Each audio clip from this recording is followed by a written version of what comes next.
દાણી લીમડામાં આવેલ બેરલ માર્કેટની અંદર શાહિસ્તાનગર રામ રહીમ નગર વિભાગ 1માં છેલ્લા ઘણા વર્ષોથી બાપ દીકરાએ ભેગા થઈને તબીબી ડિગ્રી વગર હોસ્પિટલ શરૂ કરી હતી, જેની જાણ થતાં ઝોન 6 એલસીબીની ટીમે દરોડા પાડીને બનાવટી નકલી હોસ્પિટલ ચલાવનારા પિતાની ધરપકડ કરી લીધી છે। જોકે પિતાના પોલીસે પકડી લીધા હોવાથી પુત્ર હોસ્પિટલ આવવાની જગ્યાએ ભૂગર્ભમાં ઉતરી ગયો હતો, ત્યારે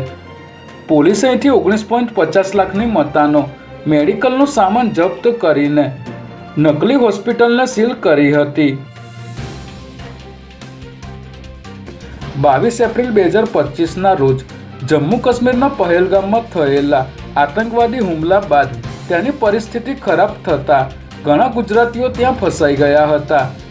જેમાં કાશ્મીરમાં મોરારી બાપુની કથા સાંભળવા ગયેલા વડોદરાના 20 પરિવારના 23 લોકો આજે પોતાના વતન પરત ફર્યા છે, ત્યારે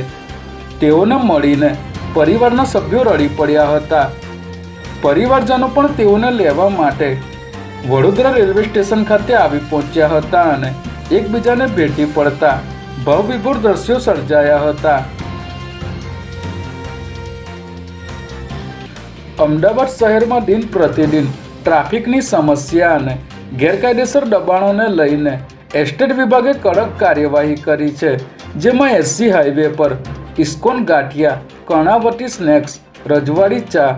ગજાનન પૌવા હાઉસ સહિતની 12 દુકાનોને સીલ કરવામાં આવી છે। આ દુકાનોમાં આવનારા તમામ ગ્રાહકો માટે પાર્કિંગની વ્યવસ્થા કરવા માટે